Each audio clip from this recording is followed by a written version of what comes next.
The truth most older men never realize.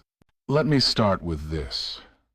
Many men over 60 believe they have become invisible to women.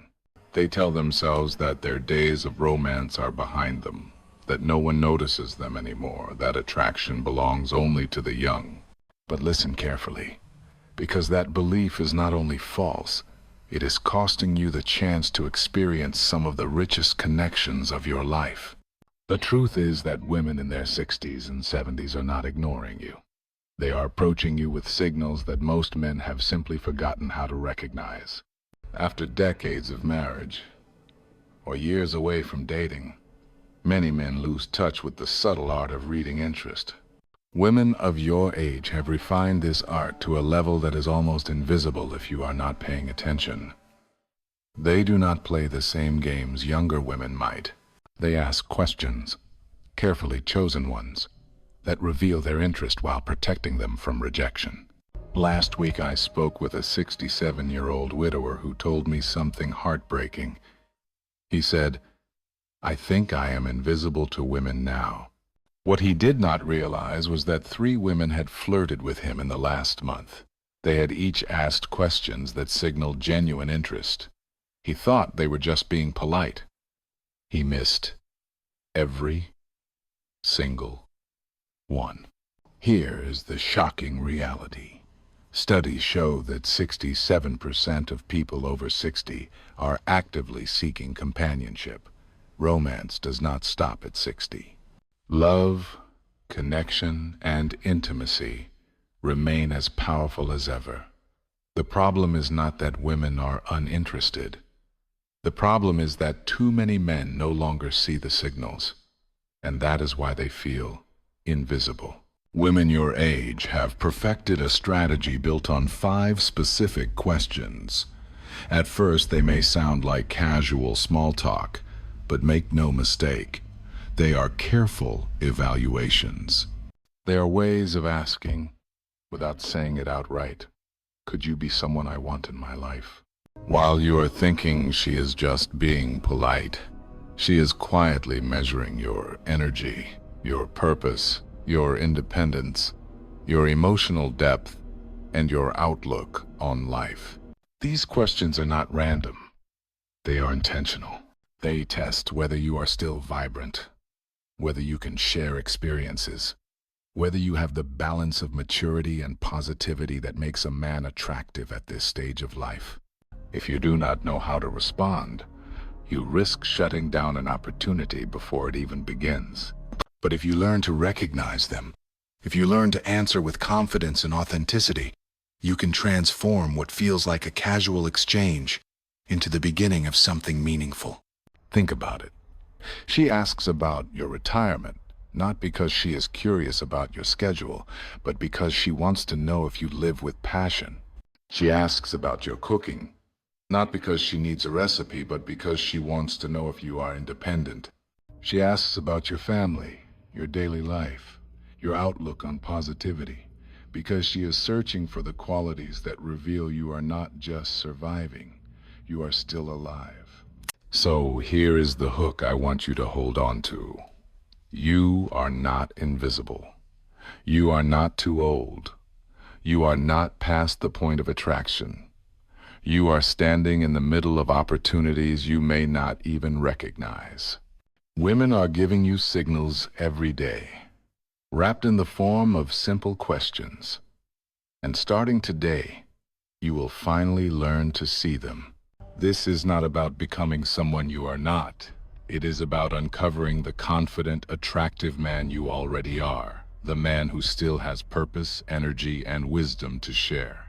Because when you begin to see the truth, you will stop wondering why women are uninterested and start realizing they have been interested all along. Are you enjoying retirement? When a woman asks if you are enjoying retirement, it may sound like nothing more than polite conversation, but beneath those simple words is one of the most strategic questions she can ask. She is not simply curious about how you fill your days. She is quietly evaluating your lifestyle, your mindset, and your readiness for a meaningful relationship. At our age, Women do not have time for games. They want to know if you are still alive on the inside, if you still carry passion, and if you have room in your life for someone new. From a psychological standpoint, this question does three things. First, it measures your stability. A man who enjoys retirement signals that he has planned well, that he can handle his life, that he is not drowning in regret. Second, it reveals your availability. A man with a calendar full of engaging and meaningful activities is attractive. A man who sits around bored and waiting for something to happen feels less inspiring. Third, it uncovers your attitude toward this stage of life. Women want to know if you embrace it with curiosity or resent it with bitterness. Let me give you two pictures. At a community center last month, I watched as Sophia asked Carl, a 68-year-old widower, if he was enjoying retirement. Carl looked down, sighed, and said, "It is okay, I guess. Lots of time on my hands. Not much to do, really." The air went out of the conversation instantly. Sophia gave a polite smile, made an excuse, and walked away. Carl thought she was just being nice, but he had unknowingly told her everything she needed to know. He showed boredom, emptiness, and lack of direction. Now contrast that with David. At a small coffee shop, Linda asked him the exact same question. David's face lit up. He said, "Honestly, I thought retirement would be boring, but it has been one of the best seasons of my life. I am learning photography, volunteering at the animal shelter, and I just started a woodworking project that keeps me challenged in the best way. How about you? Do you enjoy this stage? Or are you still conquering the business world?" Linda leaned in. She smiled. She asked more questions. David had signaled energy, curiosity, and purpose, and he invited her into the conversation. The difference could not be clearer. One answer closed the door. The other opened it wide. Body language matters here, too. If she asks, while leaning forward, maintaining eye contact, with genuine curiosity in her expression, it is not small talk. It is flirting. If she asks follow-up questions, it is confirmation. She wants to know not just what you do, but who you are in this new chapter. So how should you respond? There are three strategies that make you attractive. The passion approach. Share something you are genuinely excited about, but do not dominate the conversation. The mystery approach. Drop a hint about an activity that invites curiosity so she leans in to learn more. The engagement approach. Answer briefly, then turn the question back to her. Make it a shared exchange instead of a monologue. The key is not to list accomplishments. The key is to show you are still engaged with life, that you see retirement not as the end of relevance, but as the beginning of freedom. Women find this energy magnetic because it tells them that if they step into your life, they will be stepping into a life that is alive. Think of it this way. She is not really asking about your schedule. She is asking, show me that you are still vibrant. Show me that you have a purpose. Show me that you have room in your life for me. If your answer communicates that, she will remember you. If your answer communicates boredom or resignation, the moment will pass, and so will she. So reflect for a moment. How would you answer if someone asked you today? Would your response reveal a man who is alive, growing, and purposeful? Or would it suggest a man who has stopped moving forward? The difference does not just shape the conversation. It shapes the possibilities of love and connection in this season of your life. Because the truth is this: retirement is not about slowing down. It is about finally having the time to do what matters most. And the way you talk about it can make all the difference in whether someone sees you as a companion for adventure or as someone who has given up. Do you cook for yourself? When a woman asks if you cook for yourself, You may think she is simply making small talk about food, but do not be fooled. This is one of the most insightful questions she can ask. It is not really about recipes or ingredients.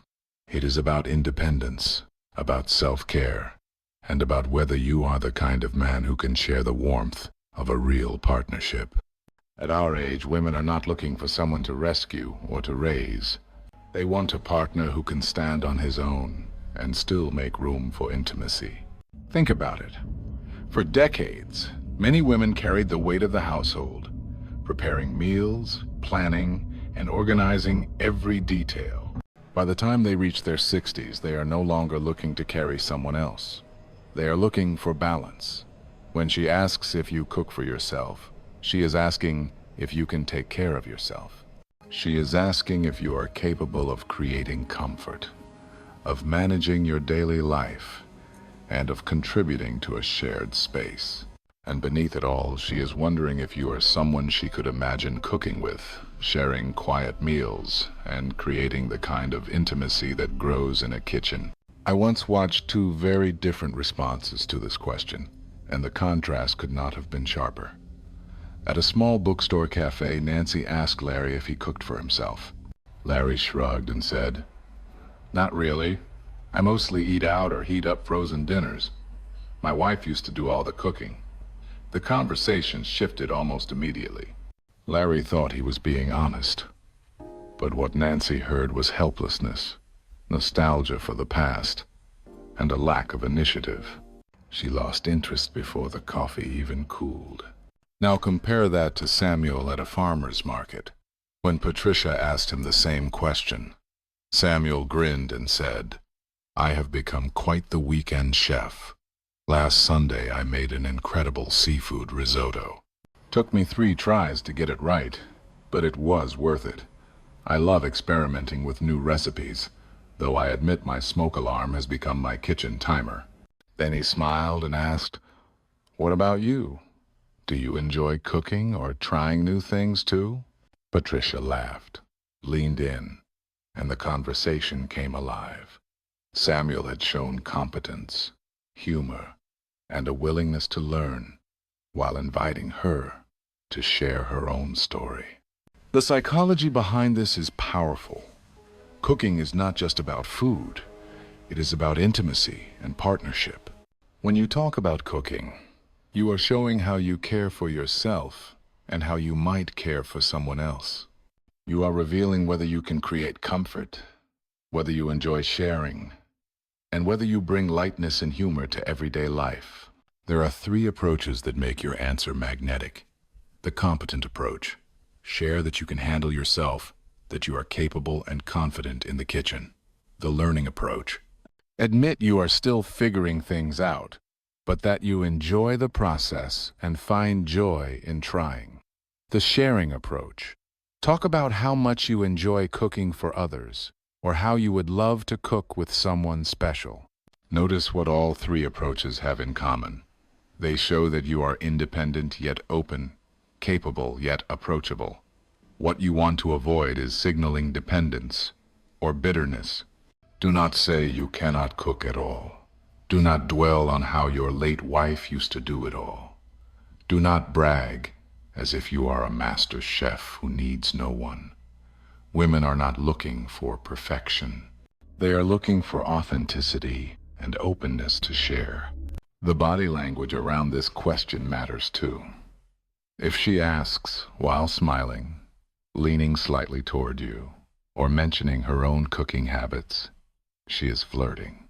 If she follows up with questions like, "What do you like to make?" or "You will have to teach me that recipe sometime," those are green lights. She is imagining not just the meal, but the moments you could share in making it. So think about how you would answer right now if someone asked you this question. Would your answer reveal that you are independent, adaptable, and open to intimacy? Or would it suggest that you are still stuck in the past, waiting for someone else to take care of you? Because the way you answer tells her far more than you realize. At this stage of life, the kitchen is not just a place for meals. It is a place for connection. It is where laughter happens over burnt toast, where conversations stretch late into the evening, where two people quietly create a life together. When a woman asks if you cook for yourself, she is not just asking about food. She is asking if you are ready to create those kinds of moments. So do not underestimate this question. It may be one of the clearest signs of interest you will ever receive. Answer with authenticity, with lightness, and with a sense of possibility. Because when you do, you will not just be talking about cooking, you will be opening the door to something much greater. Are you close to your family? When a woman asks if you are close to your family, it might feel like she is only making conversation. But beneath the surface, this question carries deep meaning. It is not simply about whether you talk to your children often or see your grandchildren on weekends. It is about your emotional availability, your ability to nurture relationships, and your readiness to welcome new love into your life. At our age, women are not just looking for companionship. They are looking for emotional security, for proof that you know how to connect and care. Family relationships are powerful mirrors. They reveal how you treat people you love, how you handle conflict, and how you balance closeness with independence. A man who speaks with warmth about his family shows he is capable of affection and patience. A man who speaks with bitterness or distance often signals unresolved wounds that may spill into a new relationship. I once watched this play out at a senior dance. Helen, a vibrant woman in her 70s, asked Raymond if he was close to his family. Raymond shrugged and said, "My kids barely call anymore. My daughter lives across the country. My son is too busy for me. Family does not mean much these days." Helen's smile faded almost instantly. The conversation fizzled. Raymond believed he was being honest, but what Helen heard was resentment, loneliness, and a closed heart. She did not want to step into that world. Now compare that to Walter, who was asked the same question at a wine tasting. Walter's eyes lit up. He said, "I feel blessed.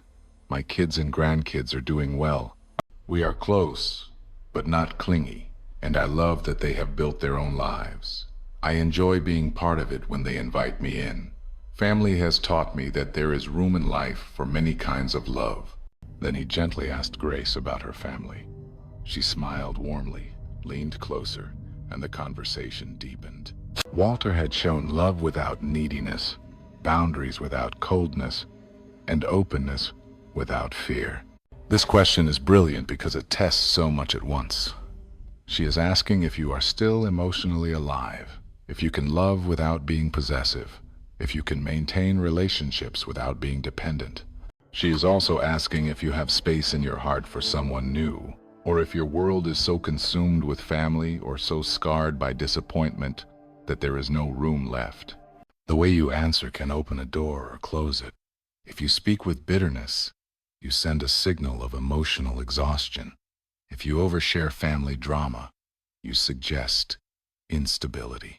If you speak with warmth, balance, and gratitude, you show that you have the capacity to love again. There are 4 approaches that make your answer strong. The balanced approach. Show that you love your family but are not defined entirely by them. The growth approach. Share how your family relationships have evolved and what you have learned. The wisdom approach. Talk about how family has taught you patience, kindness, or forgiveness. The open approach. Indicate that while family is important, you are also open to expanding your circle of love. Body language plays a role here too. If she asks with soft eyes and genuine curiosity, she is not being polite. She is reaching into your emotional world. If she follows with questions about your children, grandchildren, or family traditions, that is her way of saying she wants to know more. Not just about your past, but about your capacity for connection. Think about how you would answer if someone asked you this today. Would your response reveal that you are emotionally mature, able to cherish relationships while still leaving space for something new? Or would it show that you are weighed down by disappointment, unwilling to open your heart again?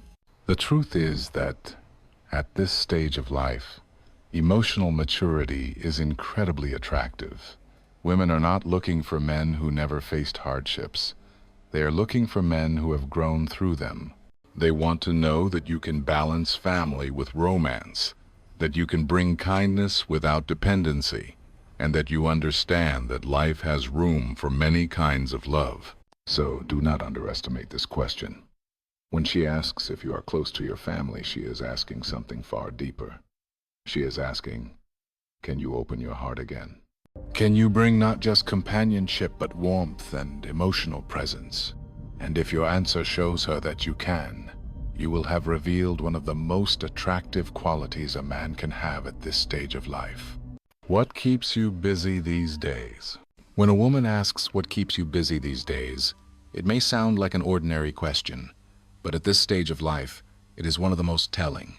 She is not asking out of idle curiosity. She is trying to see if you are still living with passion, purpose, and curiosity, or if you have quietly surrendered to boredom and routine. This question is her way of discovering whether your days are filled with life or simply filled with time. Women understand something powerful. After retirement, many men struggle with identity. Without the structure of work, without deadlines and responsibilities, some drift into a quiet emptiness. The danger is not only in wasted hours, but in what those hours reveal about your mindset. She wants to know if you are still moving forward, if you are still learning, growing, and giving, or if you are just waiting for the days to pass. I remember watching Louise ask Dennis this very question at a community garden.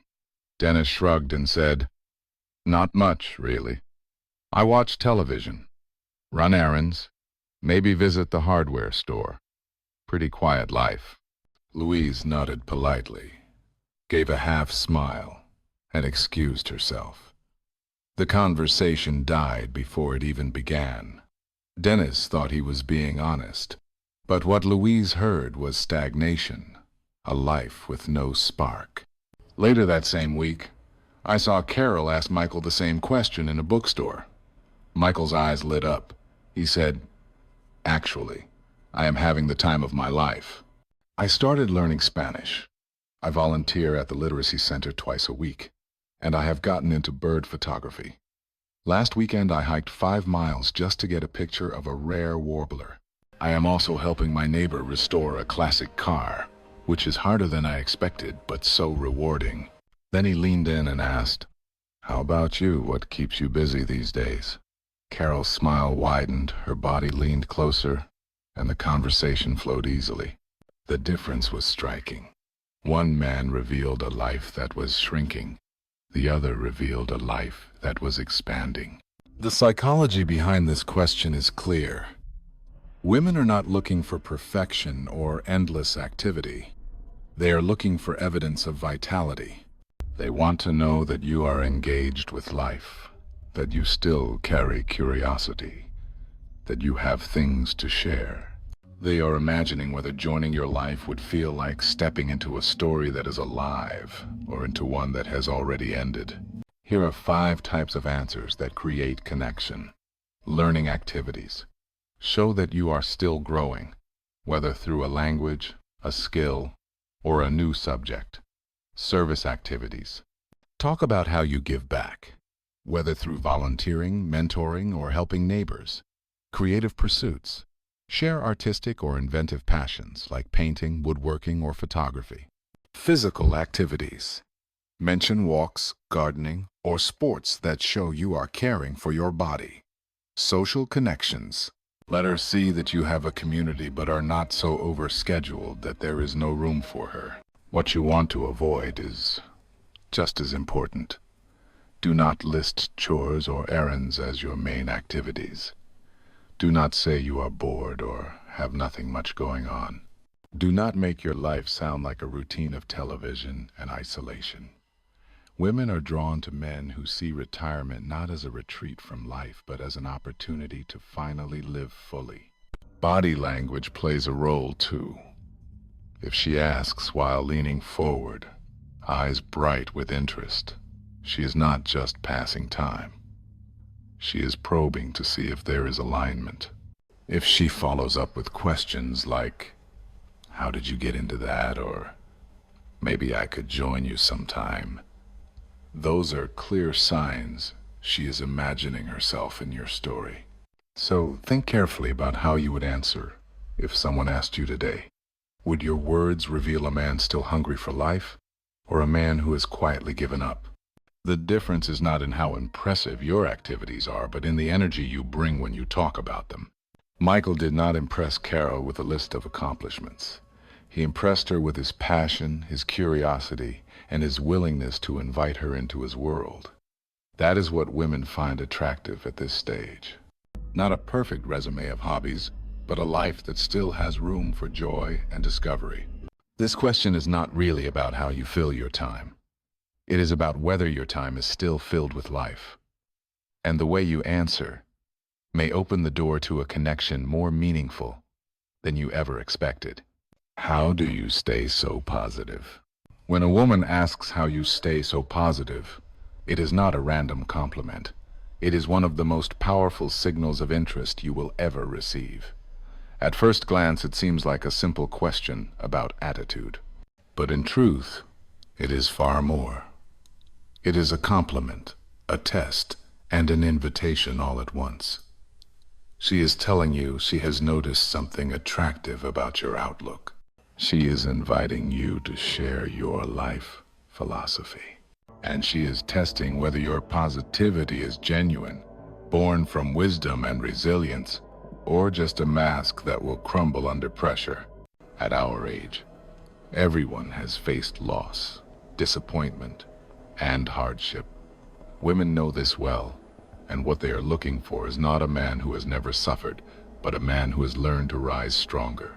Positivity at this stage is not about ignoring reality. It is about choosing to see meaning, growth, and joy, even in the face of challenges. That kind of outlook is magnetic. It tells her that if she lets you into her life, you will bring light, not drain her spirit with bitterness. Consider the difference between Alan and Eugene. At a library book club, Sandra asked Alan how he stayed so positive. Alan frowned and said, "Not really that positive. Life has been tough. My arthritis is bad. The world is going downhill. I just get through each day." Sandra's interest disappeared almost instantly. She had been offering him a doorway to connection, and he closed it with gloom and self-pity. Later, at an art gallery, Marlene asked Eugene the same question. Eugene smiled thoughtfully. He said, "I have learned something important. I cannot control what happens to me, but I can always choose how I respond. Every challenge has taught me something valuable, and every loss has made me appreciate what I still have more deeply. I try to find joy in simple things, and I remind myself every day that happiness is not something that just happens. It is something I choose." Then he leaned in and asked, "What about you? What helps you stay joyful?" Marlene's eyes lit up. She leaned closer, and the conversation grew deeper. Eugene had shown wisdom, resilience, and emotional intelligence. He had turned a compliment into a meaningful exchange. This is why this question is so important. She is not just asking about your mood. She is asking who you are at your core. She wants to know if you have grown through life's storms, if you carry gratitude instead of regret, if you can create joy instead of waiting for it. There are 4 powerful ways to answer. The wisdom approach. Share a life lesson that has shaped your outlook. The gratitude approach. Talk about focusing on what you have instead of what you lack. The growth approach. Show how challenges have made you stronger. The choice approach. Explain that positivity is not a personality trait, but a daily decision. What you want to avoid is just as important. Do not brush off the compliment or say you are not positive at all. Do not complain about how hard life has been without showing what you have learned. Do not give a long philosophical lecture that feels rehearsed. Authenticity matters most. Women are not looking for perfection. They are looking for honesty, warmth, and the kind of optimism that comes from a real journey. Body language matters here too. If she asks while holding your gaze a little longer, her voice softening, or even with a gentle touch on your arm, it is not small talk. It is a sign of genuine attraction. And if she responds with follow-up questions or says things like, "That is beautiful," or "I love that perspective," you can be sure she is not only curious, she is drawn to the way you see the world. The truth is that at this stage of life, emotional and spiritual compatibility becomes just as important as physical attraction. She is asking if you can bring peace, joy, and wisdom into her life. She is asking if you are the kind of man who turns challenges into growth, losses into compassion, and ordinary days into moments worth remembering. So reflect for a moment. How would you answer if someone asked you today how you stay so positive?